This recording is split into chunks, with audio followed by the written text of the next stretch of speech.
علی کا رضی اللہ تعالیٰ عنہ کو چور پڑ گیا، صحابی ہیں، طائف سے آ رہے تھے، راستے میں چور پڑ گیا، کہنے کہ میرا مال لے لے، مجھے کیا کرے گا؟ کہا نہیں، تجھے بھی قتل کروں گا، ورنہ تو جا کے عمر کو میری شکایت لگائے گا، میں پکڑا جاؤں گا۔ کہنے کہ پھر 2 رکعت تو پڑھنے دے، آخری نماز کا پڑھ لے، نماز سے کیا ہوتا ہے؟ نماز سے کیا ہوتا ہے؟ نماز پڑھی، 2 نفل پڑھے، یا ودود یا ذا العرش المجید یا فعالا لما یرید۔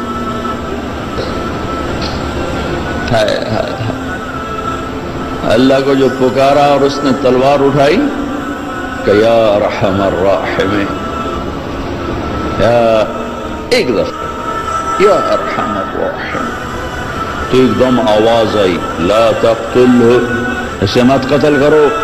اس نے ادھر دیکھا ادھر دیکھا، کوئی ہے؟ کوئی بھی نہیں۔ تو اس نے پھر تلوار اٹھائی، انہوں نے کہا یا ارحم الراحمین،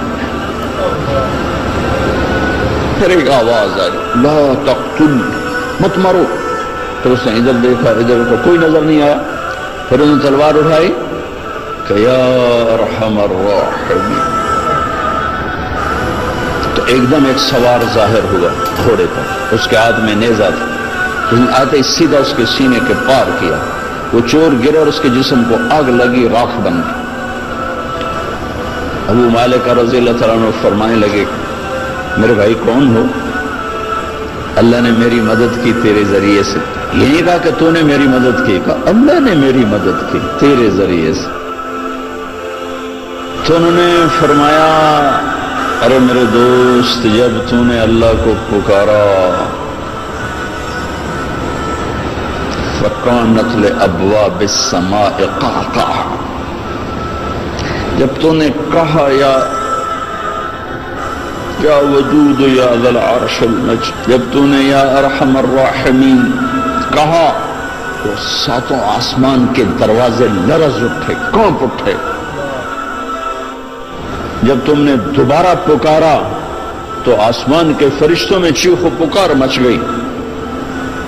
جب تم نے تیسری دفعہ پکارا تو میرے اللہ نے کہا کون ہے میرے بندے کی مدد کے لیے تیار؟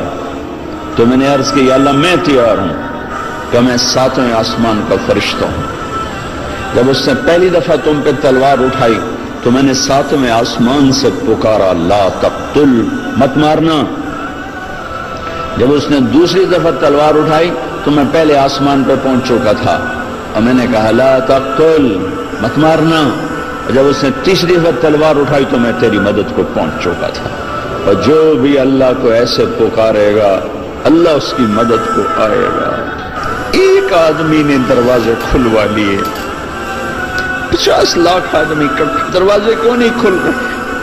اور بھائیو ایک ہو پکارنے والا، عرش ہل جاتا ہے۔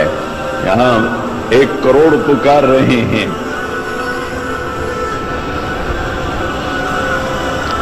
دل کے پھپھولے جل اٹھے سینے کے داغ سے، اس گھر کو آگ لگ گئی گھر کے چراغ سے۔ حکومتوں کو گلہ نہ دو، سیاستدانوں کو گلہ نہ دو، فوج پولیس کو گلہ نہ دو، یہ دیکھو ہمیں اور اب کیا کر رہے ہیں۔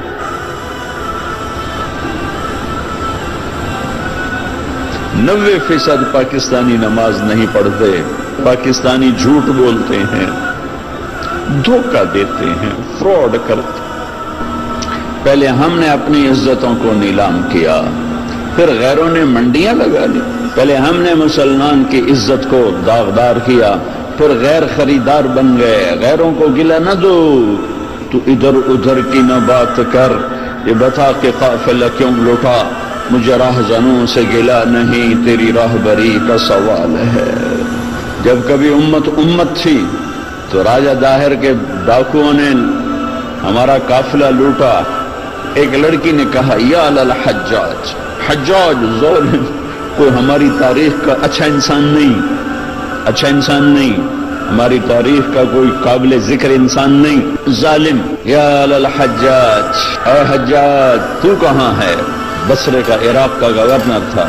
چند لوگ جان بچا کے بھاگ نکلے تھے. وہ پہنچے تو انہوں نے حجاج سے کہا کہ ایک لڑکی نے یوں پکارا تھا. تو وہ کھڑا ہو گیا کہ لبیک یا اختی، لبیک یا اختی، لبیک یا اختی. میری بہن، حجاج حاضر ہے، حجاج حاضر ہے، حجاج حاضر ہے. آپس میں عزتیں محفوظ تھیں، غیروں نے عزت پہ ڈاکہ ڈالا تھا. تو ایک بدماش کھڑا ہو گیا، کوئی تاریخ کا اچھا انسان نہیں ہے، بدماش، بنو امیہ کا چھوڑا ہوا بدماش تھا. عبد الملک ابن مروان تو مر چکا تھا، ولید اسی نے اس کو مسلط کیا تھا. اور وہ ولید کا زمانہ تھا. ایک لڑکی کی پکار پر اس نے قسم اٹھائی، نہ چارپائی پہ سوؤں گا، نہ بیوی کے قریب جاؤں گا جب تک اس بچی کے میں آواز کو نہیں پہنچوں گا.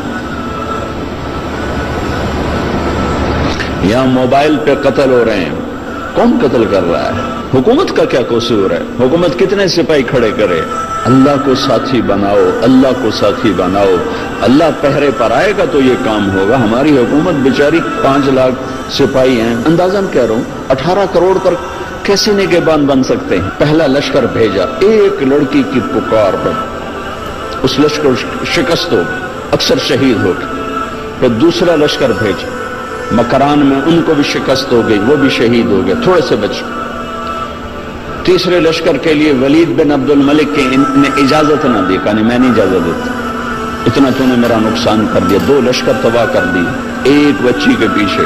حجاج نے کہا کہ مجھے برائے مہربانی اس دفعہ آپ اجازت دے دیں، جتنا خرچہ میں خزانے سے لوں گا اس سے دگنا میں خزانے میں واپس کروں گا. تو پھر دوبارہ 4000 کا لشکر تیار کیا اور محمد بن قاسم اپنے بھتیجے کو امیر بنایا، 17 سال کا نوجوان، اور اس کو روانہ کیا. اور اللہ نے اس کے ذریعے سے محمد بن قاسم میرے ضلع ملتان تک داخل ہوا. 92 ہجری میں ملتان میں داخل ہوا، اور مکران سے ملتان تک 1 لاکھ انسانوں نے کلمہ پڑھا. اس کے خلوص پر، اس کے اخلاق پر، اس کے ایمان پر. ایک بچی کی فریاد پر حجاج جیسا تڑپ اٹھا تھا. آج کروڑوں بچیوں کی فریاد ہے. لیکن مصیبت یہ ہے کہ ان کروڑوں کی عزتوں سے کھیلنے والے یہودی نہیں ہیں، مسلمان ہیں. تم اللہ کے قانون سے ٹکراتے ہو، پھر کہتے ہو اللہ ہماری مدد نہیں کرتا. اللہ کدھر؟ اللہ تو ہے. نحن اقرب الیہ من حبل الورید، ہم تیری شارک سے زیادہ قریب ہیں، پر تو جاری تو لگا.